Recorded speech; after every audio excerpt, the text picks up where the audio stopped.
안녕하세요. 감성 전달자입니다. 오늘 소개해드릴 책은요. 그냥 오는 돈은 없다입니다. 10억 빚쟁이 노숙자와 100억대 부자. 너무나 달라 보이는 두 사람이 사실은 같은 사람의 이야기라면 믿기실까요? 이 책의 저자 다니쌤, 이의상 작가님의 이야기입니다. 이의상 작가님은 현재 77만 구독자를 보유한 다니TV의 유튜버 다니쌤이자 다니캠퍼스와 강의 플랫폼 잉크를 통해 삶이 막막한 사람들이 인생 2막을 시작할 수 있도록 돕고 있다고 하는데요. 노숙과 쪽방촌을 전전하며 라면 반 개로 끼니를 때우며 살던 그가 어떻게 100억대 부자가 되어 수많은 사람들의 성공을 돕는 인생을 살게 됐을까요? 이 책은 혹독한 실패를 딛고 일어선 그의 경험과 여러 사람들을 상담하며 겪었던 이야기, 그리고 진정으로 행복한 삶을 사는 비결을 에세이 형식으로 담아냈습니다. 저자는 돈을 좇으면 오히려 돈으로부터 멀어진다고 말하는데요. 어떻게 하면 행복한 성공의 삶을 살 수 있는지 지금부터 그냥 오는 돈은 없다. 책 속의 일부분을 들려드릴게요. 세상에서 가장 빨리 불행해지는 방법. 만약 당신이 천국에 산다면 행복할까? 중학교 1학년 때 내 짝꿍은 참 멋진 놈이었다. 성격이 좋고 운동을 잘하는 데다 공부까지 잘했다. 질투를 느끼지 않을 수 없을 만큼 잘난 녀석이었다.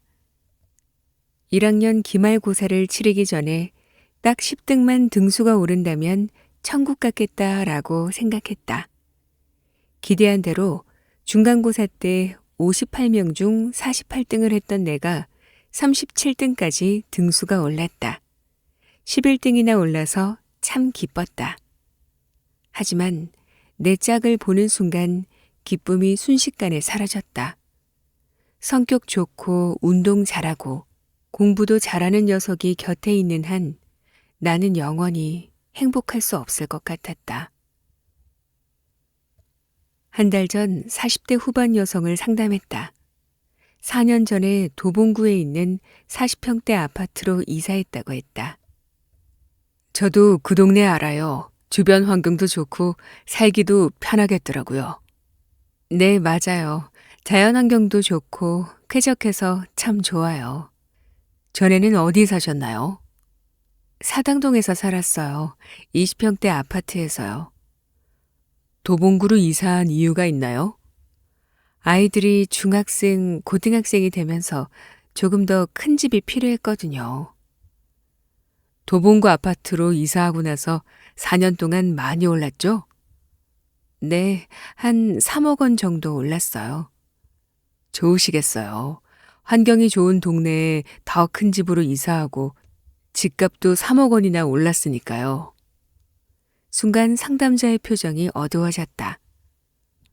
아니요. 너무 화가 나고 속상해서 요즘 잠을 제대로 못 자요. 네? 왜요? 전에 살던 사당동 아파트는 그동안 가격이 거의 2배나 올랐어요. 그렇죠. 사당동이 도봉구보다 더 많이 올랐죠. 그러니까요. 이사하지 말고 버텼어야 하는데 괜히 이사했나 봐요. 지금이라도 다시 사당동 아파트로 이사 가야 할까요? 가족이 원했던 큰 새 집과 좋은 환경을 누리게 돼서 좋다고 하던 그녀는 사당동 아파트가 더 올랐다는 사실을 떠올리고는 순식간에 불행해지고 말았다. 50평짜리 땅을 샀다. 행복하다. 그런데 옆집 철수가 100평짜리 땅을 샀다. 부럽다. 그래서 나는 불행하다. 열심히 돈을 모아서 나도 100평짜리 땅을 샀다. 행복하다. 그런데 철수가 이번에는 200평 땅을 샀다. 부럽다. 나는 다시 불행해졌다. 이처럼 자신을 타인과 비교하면서 나의 행복을 결정하는 한 불행의 굴레에서 벗어날 수 없다. 왜 우리는 가진 것에 만족하지 못할까? 왜 타인과 비교하면서 불행해질까? 이런 심리를 비교 상실이라고 한다. 오슬로 대학교 사회인류학과의 에릭센 교수는 자신의 저서 만약 우리가 천국에 산다면 행복할 수 있을까 해서 비교 상실에 대해서 이렇게 설명한다. 외부 환경과 나의 현실을 비교함으로써 내면적 상실을 경험하는 것. 그렇다. 인간은 타인의 행복에서 불행을 느끼고 타인의 불행을 목격하며 때때로 짜릿한 쾌감에 빠져드는 나약한 존재다. 우리가 살아가면서 불행을 느끼는 대부분의 이유는 행복의 기준을 타인과의 비교에 두기 때문이다. 왜 내가 아닌 타인에 의해서 행복을 결정하는 걸까? 하지만 이런 사실을 알면 행복해지는 방법도 쉽게 알 수 있다. 해답은 간단하다. 비교의 기준을 바꾸면 된다. 타인과 나를 비교할 것이 아니라 나 자신과 나를 비교하자. 과거의 나와 현재의 나를 비교하자. 조금씩 성장해 가고 있는 나를 바라보면서 희열을 느끼는 것이다.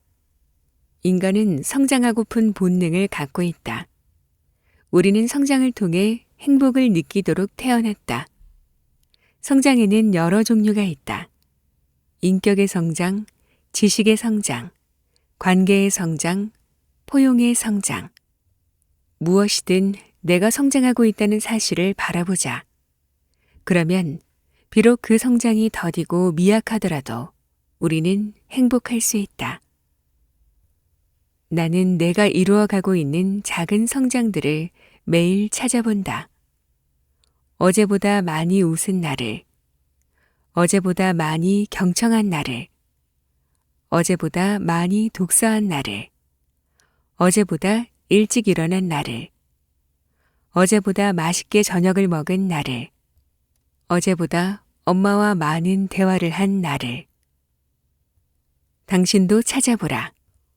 어제보다 당신을 나은 사람으로 만든 작은 성장들을.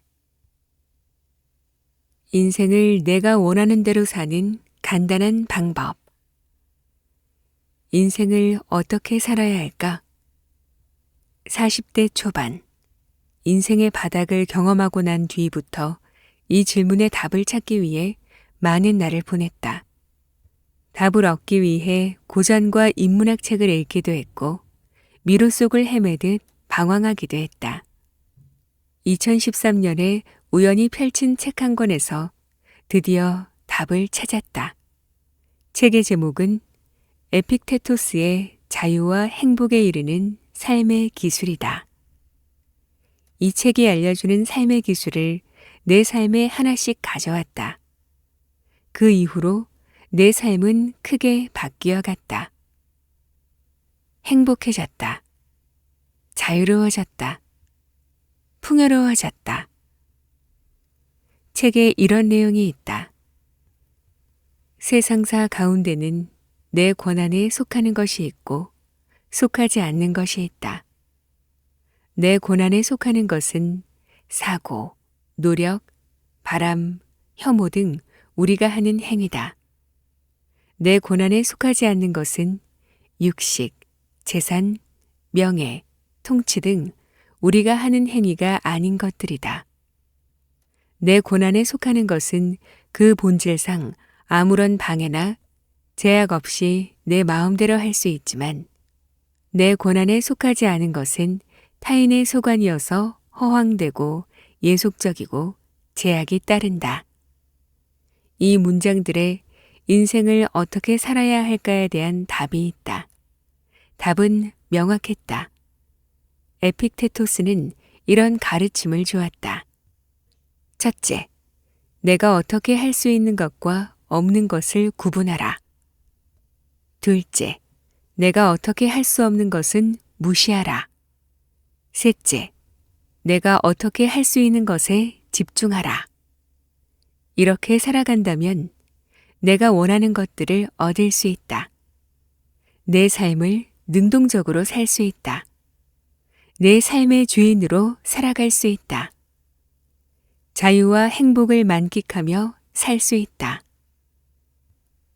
부동산 재테크 상담을 청하는 고객과 이야기를 나눌 때면 대체로 부정적인 이야기가 먼저 나온다. 그때 그 아파트에 투자했어야 했는데, 그때 그걸 미리 팔았어야 했는데, 이미 지나간 과거의 실패와 실수, 행하지 못한 일들에 대한 후회에 사로잡혀 있다. 분명한 사실은 지나간 과거는 내가 어떻게 할 수 없다는 점이다. 이런 이야기도 자주 나온다. 투자했는데 가격이 떨어지면 어떡하죠? 상가를 샀는데 공실이 생기면 어떡해요?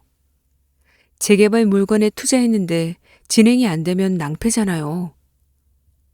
아직 오지 않은 미래에 대한 막연한 걱정과 두려움에 사로잡혀 있다. 명확한 건 미래는 내가 어떻게 할 수 없다는 사실이다. 우리는 이미 지나간 과거를 후회하고 오지 않은 미래를 걱정하면서 살아간다. 그래서 오늘 주어진 소중한 하루를 제대로 살지 못한다. 내가 1년 뒤에 무엇이 되어 있을지 알 수 없다. 하지만 분명한 것이 있다. 지금 내가 하고 있는 일들이 1년 뒤의 나를 만든다는 사실이다. 1년 뒤를 위해 오늘 하루를 충실히 살아가야 한다. 미래의 나는 오늘 내가 실천한 것들의 합이다. 내 삶을 자유롭고 행복하게 만드는 방법이 있다. 아주 간단하니까 같이 해보시기를. 일단 준비할 게 있다. 종이 한 장과 연필 한 자루. 첫째, 종이를 반으로 접는다. 둘째, 왼쪽에는 내가 어떻게 할 수 없는 것을 쓰고 오른쪽에는 내가 어떻게 할 수 있는 것을 쓰자.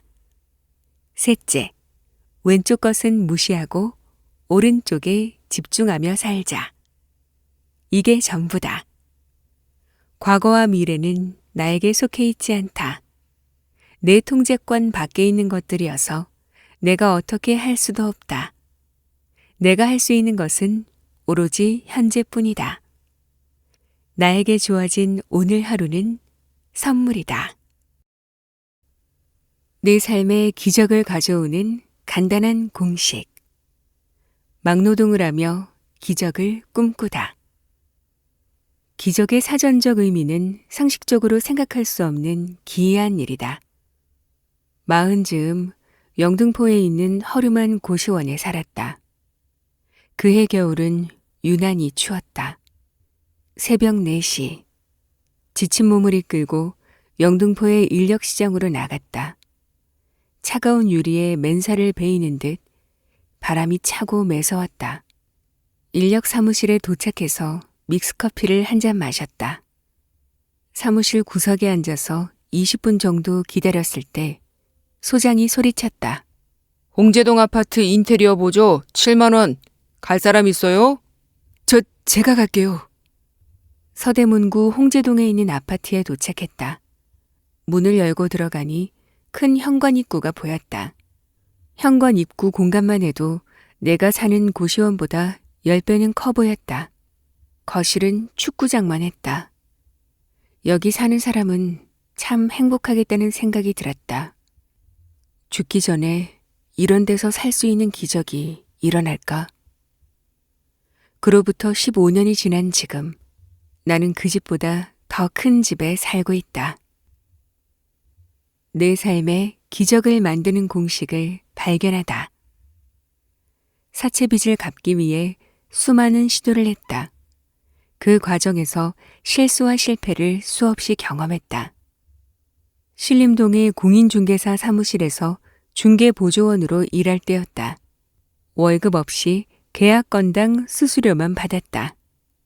나름 열심히 일했지만 한 달 수입은 100만 원 정도였다. 관악구 중개사 모임에서 한 젊은이를 만났다. 그는 블로그에 홍보글을 꾸준히 올리는 방식으로 영업했고 매달 1,000만 원에서 2,000만 원의 큰 돈을 벌고 있었다. 그를 자주 만나면서 나도 할 수 있겠다는 생각이 들었다. 그를 똑같이 따라했다. 매일 꾸준히 블로그에 부동산 물건을 홍보하는 글을 올렸다. 그렇게 3개월이 지나자 고객이 점점 늘어났다. 블로그에 관한 책도 보고 학원도 다니면서 실력을 쌓았다. 그렇게 1년이 지나자 혼자서 감당하기 힘들 만큼 많은 고객을 확보했다. 나도 매달 1,000만 원 이상의 돈을 벌고 있었다. 그때 알았다. 내 삶의 기적을 만드는 공식을. 그 공식은 다음과 같다.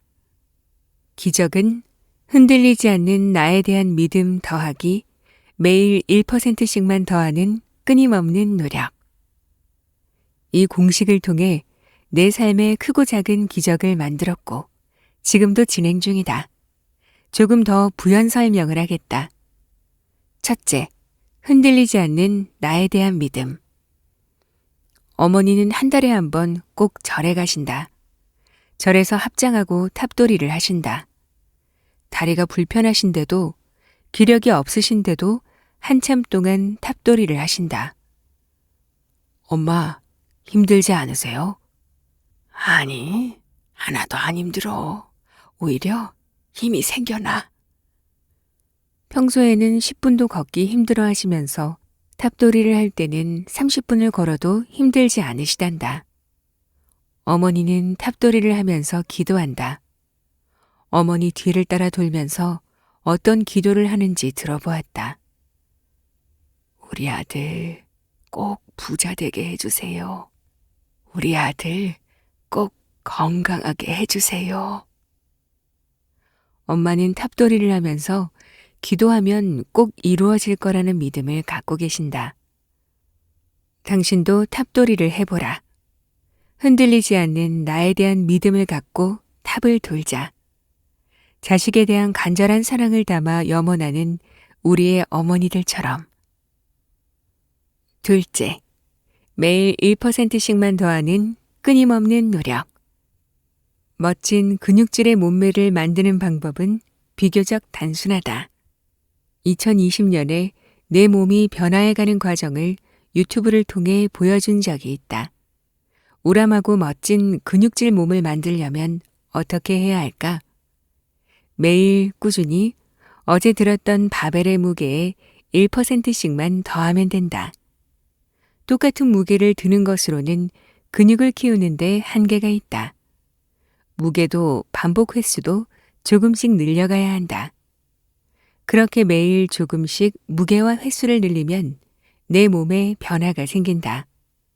빈약하고 불뚝 배가 나온 몸도 1년이면 충분히 멋진 몸으로 거듭난다. 다른 일에도 똑같이 적용할 수 있다. 예를 들어 책을 내고 싶다면 어떻게 해야 할까? 얼마 전 한 작가의 블로그에서 그 답을 찾았다.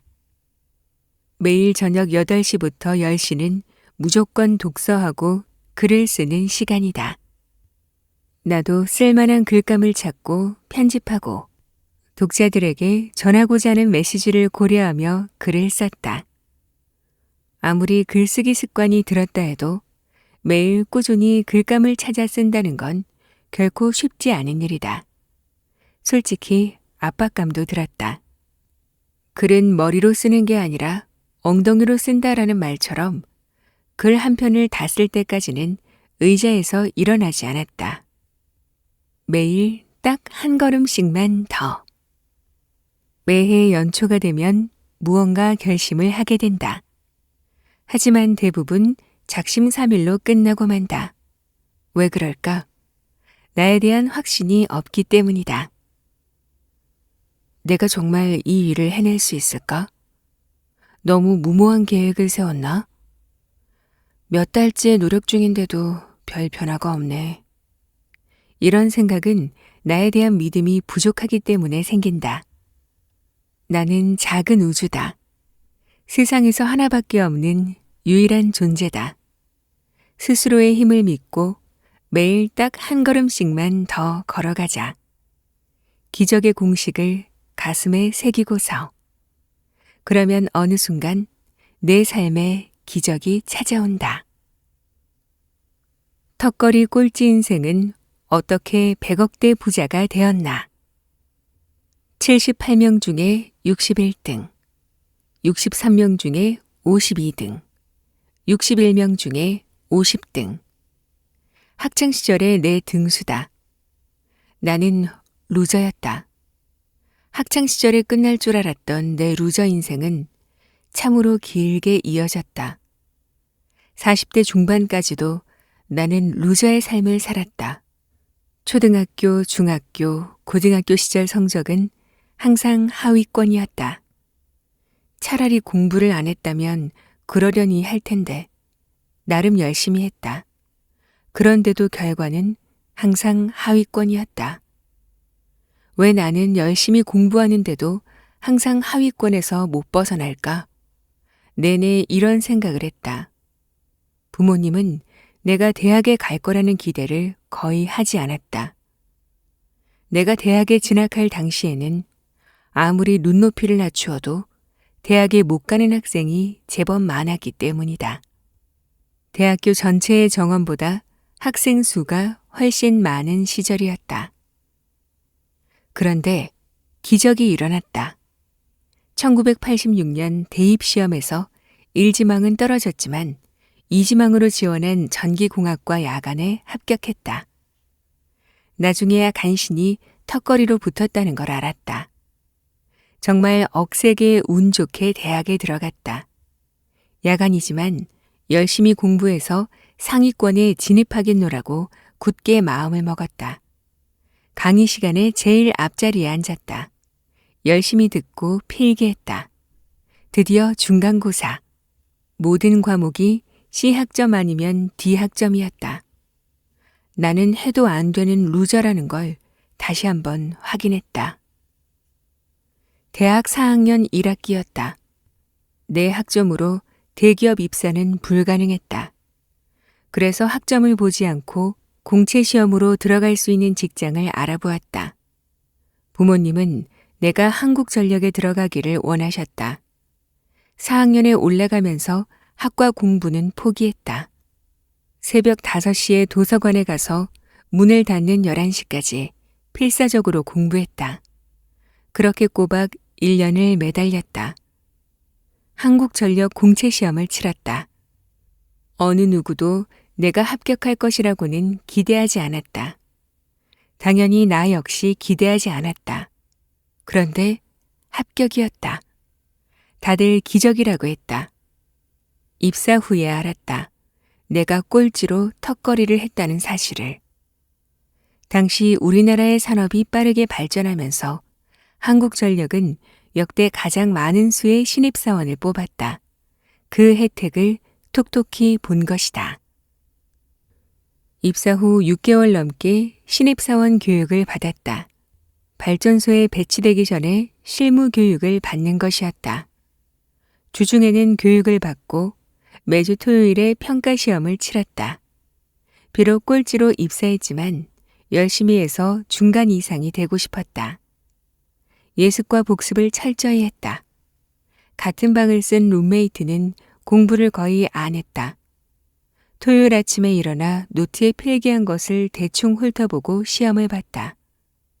그런데도 그는 항상 상위권이었다. 룸메이트보다 10배 이상 노력한 나는 여전히 하위권이었다. 10년 동안 직장 생활을 하는 사이 입사 동기들은 대부분 과장으로 승진했다. 나는 호봉만 높은 평사원으로 남았다. 초등학교 때부터 직장인이 되어서까지 똑같았다. 턱걸이 인생, 루저로서의 삶. 죽을 때까지 루저로 살다가 끝날 거라는 생각이 들었다. 슬픈 예감은 틀린 적이 없다더니 직장을 나와 사업을 시작해서 모든 것을 잃었다. 그런데 40대 초반부터 약간의 빛이 보이기 시작했다. 인생의 바닥을 찍은 나는 살기 위해 다양한 일을 했다. 그러다가 부동산 일을 시작했고 블로그에 홍보글을 올리면서 영업을 했다. 내가 할 수 있는 것은 꾸준한 노력뿐이었다. 가진 능력이 별로 없어서 매일 글을 올리며 양으로 승부했다. 그렇게 1년이 지나고 2년이 지나자 작은 기적이 생겨나기 시작했다. 내 블로그에 글을 본 고객들이 찾아왔다. 실적이 높아지자 다양한 곳에서 러브콜이 왔고 경제적 어려움에서 벗어날 수 있었다. 2018년부터는 유튜브를 시작했다. 주중에 매일 영상을 올렸다. 내가 아는 한 유튜버에게는 별다른 능력이 필요하지 않다.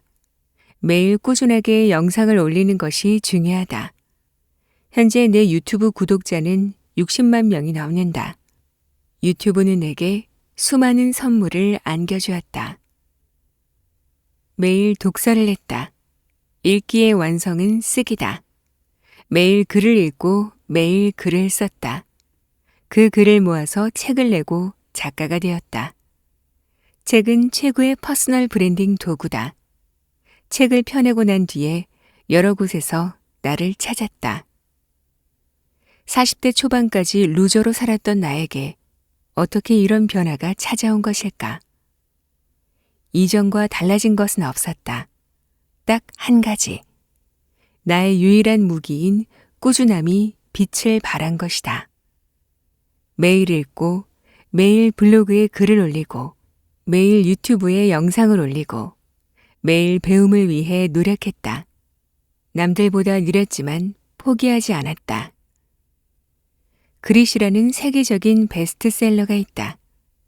이 책은 IQ와 재능, 환경을 뛰어넘는 것이 무엇인지에 대해 말한다.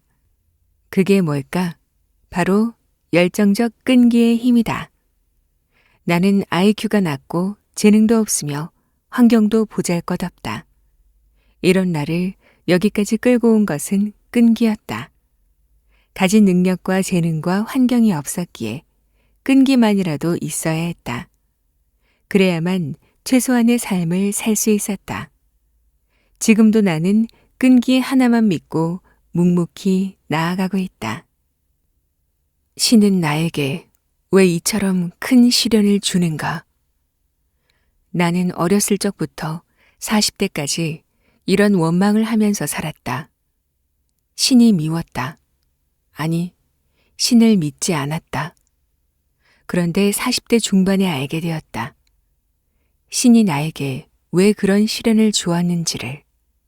그 답을 맹자의 고자장에 실린 글에서 찾았다. 지금 힘들다면, 하는 것마다 실패한다면, 모든 걸 다 포기하고 싶다면, 그건 당신에게 신이 주신 선물이다. 세상을 원망하고 자신을 포기하기 전에 다음의 글을 눈이 아닌 마음으로 읽고 가슴에 새겨보자.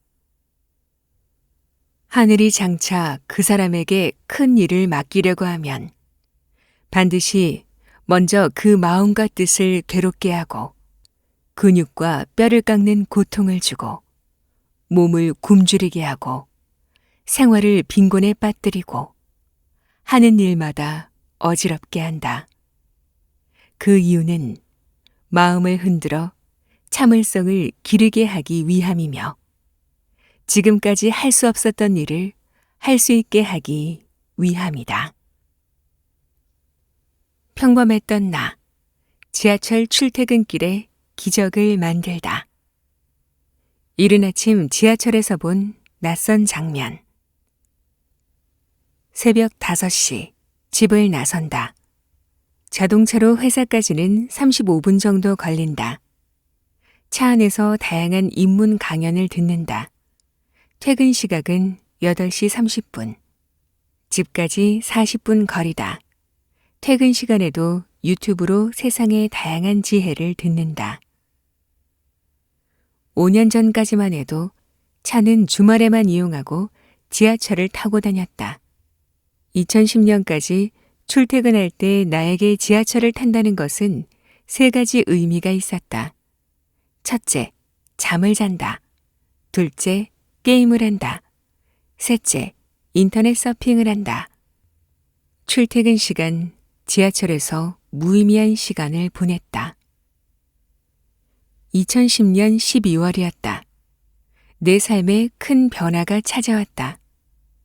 그날 회사에 일찍 가야 할 일이 있어서 일찌감치 집을 나섰다. 이른 시간인데도 많은 사람이 지하철을 기다리고 있었다. 오래지 않아 지하철이 도착했다. 잠깐 눈을 붙일 시간이었다. 지하철에 자리를 잡고 무릎에 가방을 올린 뒤 편안한 자세를 취했다. 눈을 붙이려는데 건너편 40대로 보이는 남자가 눈에 들어왔다. 그는 책을 읽고 있었다. 책을 읽다가 생각에 잠기더니 노트에 무언가를 적었다. 그 남자는 주변의 시선에는 전혀 신경 쓰지 않고 독서와 생각, 메모에 집중했다. 잠을 청하려 눈을 감았지만 잠이 오지 않았다. 다시 눈을 떴다. 여전히 건너편의 남자가 보였다. 그는 아직도 책에 몰입해 있었다. 무언가를 생각하고 열심히 메모를 했다. 그에게 묻고 싶었다. 무슨 책을 그렇게 열심히 읽으세요? 무슨 생각을 하고 무엇을 적고 있나요? 내가 내릴 때까지도 그는 그렇게 읽고 생각하고 쓰기를 멈추지 않았다. 지하철에서의 작은 습관이 나에게 기적을. 사무실에 도착해서 잠시 나를 되돌아보았다.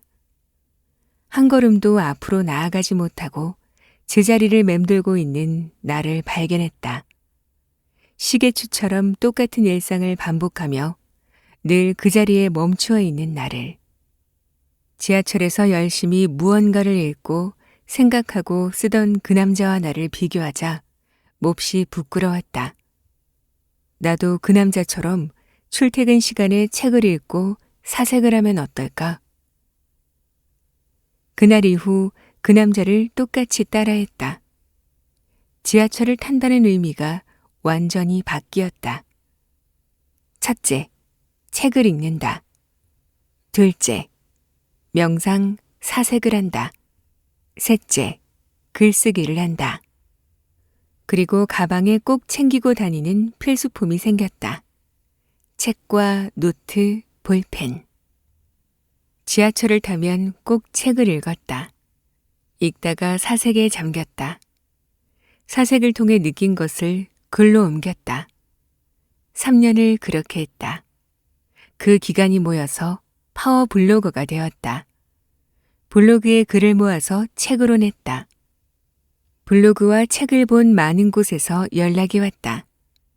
메모한 것들을 통해 수많은 사업 아이디어를 찾았다. 단지 지하철을 탄다는 의미를 바꾼 것뿐인데 평범했던 내 삶에 기적들이 찾아왔다. 일상에서 작은 기적을 만나보세요. 누구나 매일 반복하는 일상이 있다. 지하철, 버스, 자동차 출퇴근, 점심시간, 저녁시간, 그리고 토요일과 일요일. 이처럼 반복적으로 생기는 루틴에 어떤 의미를 부여하느냐에 따라 삶이 달라진다. 이 모든 것은 내가 자율적으로 결정할 수 있다. 그 결정이 나의 미래를 바꾼다. 하루는 미미하지만 하루하루가 쌓여서 엄청난 변화를 만들어낸다. 오늘 하루 나의 루틴을 찾고 거기에 자신만의 의미를 부여해보자. 그리고 꾸준히 의미 있는 시간을 쌓아가자. 그럼 멀지 않은 날 당신의 삶에 작은 기적들이 하나 둘 찾아올 것이다. 삶이 쉽기를 바라지 말고 자신이 더 강한 사람이 되기를 바라라. 당신이 할 수 있는 정도의 일이 주어지기를 바라지 말고 그 일을 할 수 있는 능력이 생기기를 바라라. 그렇게 되면 당신이 하는 일이 기적이 되는 것이 아니라 당신 자신이 기적이 될 것이다.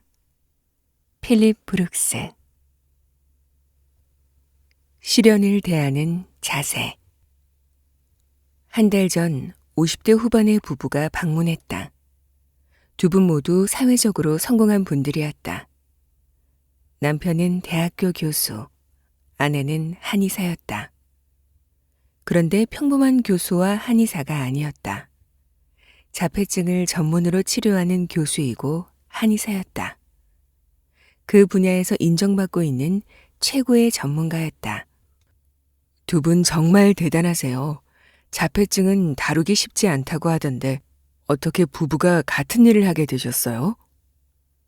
내 질문에 두 분은 서로 얼굴을 마주 보며 웃었다. 잠시 뒤 남편이 말했다. 사실은 이 모든 게 우리 아들 덕분이에요. 아드님 덕분에 자폐증 전문가가 되셨다고요? 예, 맞아요. 28년 전 둘째 아들이 태어났다. 눈에 넣어도 아프지 않을 귀한 아들이었다. 부부는 행복했다. 이 세상을 다 얻은 것 같았다. 그런데 아이가 2살이 되면서부터 다른 아이들과는 무언가 다르다는 걸 깨닫게 되었다. 병원에 찾아가서 정밀 검사를 받았다. 결과는 충격적이었다. 자폐아 판정을 받은 것이다. 하늘이 무너져 내리는 것 같았다. 한동안 아들을 치료하기 위해 전국의 유명한 전문가들을 찾아다녔다. 그러나 별 효과가 없었다. 아내는 아이를 직접 치료하겠다고 마음먹었다. 아내의 제안에 남편도 그렇게 하자고 했다. 그 뒤로 부부는 오직 아들을 위해서 모든 것을 걸었다. 남편은 외국의 자폐 전문 대학교와 기관을 돌면서 공부하고 또 공부했다. 아내는 국내에서 한의원을 운영하며 자폐에 대해 죽기 살기로 연구했다. 두 사람은 그렇게 해서 알게 된 지식을 아들에게 적용했다. 기적이 일어났다. 아들은 국내의 명문 대학교를 우수한 성적으로 졸업했다. 지금은 아버지와 함께 사업을 준비 중이다. 자폐아가 국내 유명 대학에 입학한 사례는 거의 없다고 한다. 게다가 사업까지 하는 건 더욱 쉬운 일이 아니라고 했다. 물론 아들의 자폐증이 완전히 치료된 것은 아니다. 그렇지만 거의 정상인에 가까워지고 있다고 한다. 이제는 부모의 도움 없이 혼자서 사회생활을 하는데 큰 문제가 없을 거라고 한다. 아내가 말했다. 둘째 아이가 자폐라는 걸 알았을 때는 정말 죽을 만큼 힘들었어요. 하나님을 원망하기도 했고 모든 걸 포기하고 싶었지요. 하지만 포기할 수 없었어요. 우리도 점점 나이를 먹어가는데 아이를 평생 곁에 두고 보살필 수는 없잖아요. 아이 혼자서 홀로 서기를 할 수 있게 도와야 했어요. 남편이 말했다. 아내도 저도 모든 것을 걸고 필사적으로 공부하고 또 공부했어요. 지금은 국내에서 이 분야 최고로 인정받게 되었어요. 그리고 선물이 또 하나 있습니다. 가족 간의 사랑이요. 아내와 저 두 아이는 매일 함께 밥을 먹어요. 지금도 매일 아침 서로를 포옹하고 사랑한다고 말해주어요. 아이의 자폐가 오히려 우리 가족을 단단하고 행복하게 만들어주었어요. 자폐아로 태어난 아들로 인해 가족 모두가 힘든 시기를 보냈다. 항상 침울했다. 그러나 생각을 바꾸고 기적을 만들어냈다. 자폐아인 아들을 정상인보다 더 훌륭하게 키웠다. 가족은 서로를 더 아끼고 사랑하게 되었다. 그리고 부부는 국내 최고 권위의 자폐 전문가가 되었다. 우리에게 시련은 2가지 모습으로 다가온다. 나를 성장시키는 시련, 나를 무너뜨리는 시련.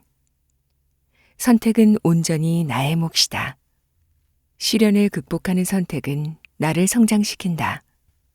시련에 굴복하는 선택은 나를 무너뜨린다. 왜 나에게 이런 힘든 일이 생긴 걸까? 만약 이런 상황에 처해 있다면 그 시련을 성장의 기회로 생각하자. 시련을 극복하는 과정은 힘들다. 그러나 시련을 극복해가는 과정에서 평범함 속에서는 이룰 수 없는 특별한 성장을 이루게 된다. 라면 반 개와 밀가루 2스푼, 그리고 희망 1스푼. 30대 후반에 모든 것을 잃었다. 집이 넘어갔고 아내가 떠났다. 사랑하는 아버지도 하늘로 가셨다. 영등포 시장 부근에 한 달에 13만 원 하는 쪽방에 살았다. 빚에 쫓기며 숨어 지냈다. 돈이 없었다. 하루 끼니를 라면 한 봉지로 해결했다. 선반 위에 낡은 브루스타를 꺼냈다. 얼마 전 아파트 분리수거하면서 주운 찌그러진 양은 냄비를 올렸다.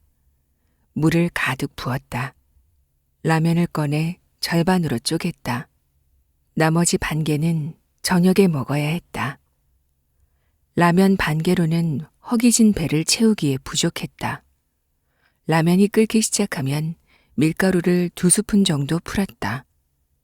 밀가루를 넣으면 국물이 걸쭉해진다. 이렇게 먹으면 라면 반 개만 먹을 때보다 제법 든든했다. 반찬은 없다. 라면 한 젓가락 먹고 굵은 소금을 찍어 먹는다. 라면의 부드러운 식감과 소금의 바삭한 식감이 제법 어울린다. 라면 하나로 하루 식사를 해결했던 15년 전. 그 시절 기억이 지금도 생생하다. 모든 것을 포기하고 그만 삶을 마감하고만 싶었던 나날들. 그런데 배는 고팠다. 당장 죽을 생각을 하는데도 배고픔은 견딜 수 없었다. 라면 반 개라도 먹으면 그 시간만큼은 행복했다. 마음이 아니라 몸이 행복을 느꼈다. 하루하루가 좌절과 절망, 슬픔으로 꽉 차 있을 때도 아침과 저녁, 밀가루 라면을 먹는 그 시간이 기다려졌다. 무언가를 기대하고 기다린다는 것. 그것은 아직 꺼지지 않은 생명의 힘이 남아있음을 의미했다. 그렇게 희미하고 가느다란 생명줄을 부여잡고 견딘 시절이었다. 그리고 그때의 나에게도 아주 작은 희망이 생겼다. 옆방에 50대 중년 남성이 살았다. 사업에 실패하고 쪽방에서 사는 처지가 나와 비슷해서 서로 의지했다. 그는 쪽방에서 1년여를 살다가 당산역 부근 고시원으로 거처를 옮겼다. 한 달 후쯤 나를 찾아왔다. 자신이 살고 있는 고시원에 가자고 했다. 한 평 정도 되는 작은 고시원이었다. 밖으로 나 있는 작은 창문도 있고 자그마한 침대도 있었다. 침대 위에 조그만 책상이 있고 거기에 작은 TV도 놓여 있었다. 내가 살고 있던 쪽방에 비하면 호텔이었다. 월세가 얼마냐고 물었더니 28만 원이라고 했다. 쪽방보다 2배 정도 비쌌다. 그때 내 머릿속에 든 생각. 와, 이런 고시원에서 살고 싶다. 꿈이 생겼다. 희망이 생겼다. 목표가 생겼다. 그래, 조금만 더 견뎌내자. 다시 해보는 거야. 그 소박한 꿈이, 작은 희망이, 초라한 목표가 나를 다시 살게 했다. 3개월 뒤 고시원으로 이사했다. 3개월 만에 꿈과 희망, 목표를 이룬 것이었다. 그 꿈을 이루고 나니 그 다음 꿈을 꿀 수 있었다. 더 열심히 살아서 화장실이 딸린 작은 원룸으로 이사하자. 그 작은 희망들이 나를 여기까지 이끌어 주었다. 지금 많이 힘든가요? 모든 것을 포기하고 싶은가요? 한 줄기 희망도 찾을 수 없나요? 그렇다면 티끌만큼 작은 꿈을 찾아보세요. 그 작은 꿈을 이루면 더 큰 꿈을 꿀 수 있는 희망이 생겨요. 그것은 막연한 꿈이 아니에요. 현실로 이룰 수 있다는 확신에 찬 희망이에요. 그렇게 한 걸음씩만 걸어가 보세요.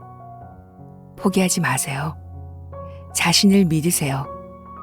나에게 작은 희망의 불씨가 꺼지지 않는 한 살아갈 수 있어요. 그렇게 계속 걸어가다 보면 머지않아서 나의 세상을 만나게 될 거예요. 오늘 저녁은 세상에서 가장 맛있는 라면을 먹어야겠어요. 세상에서 가장 맛있는 라면의 레시피가 궁금한가요? 라면 반 개와 밀가루 2스푼입니다. 수프의 양을 잘 조절해야 해요. 남은 라면을 먹을 때 써야 하니까요. 아, 반찬이 필요하겠네요. 굵은 소금이면 충분해요. 그리고 오래지 않아 이룰 수 있는 작은 꿈도 1스푼 넣으세요. 15년 전 쪽방에서 먹던 그 라면을 만들어 먹을 생각에 가슴이 부풉니다. 저자가 몸과 마음이 힘들고 세상이 원망스러울 때 마음으로 읽고 가슴에 새겼다는 맹자의 글이 마음에 와닿더라고요. 하늘이 장차 그 사람에게 큰 일을 맡기려고, 참을성을 기르게 하려고, 지금까지 할 수 없었던 일을 할 수 있게 하기 위함이라는 글이 마음을 울리는 것 같습니다. 세상에서 가장 빨리 불행해지는 것이 타인과의 비교라는 저자의 말에 깊이 공감합니다. 타인과의 비교가 아닌 어제보다 한 뼘 더 성장한 나로 사는 것이 진정으로 행복에 이르는 길인 것 같습니다. 오늘도 끝까지 함께 해주셔서 감사합니다. 그럼 저는 또 좋은 책으로 찾아뵐게요.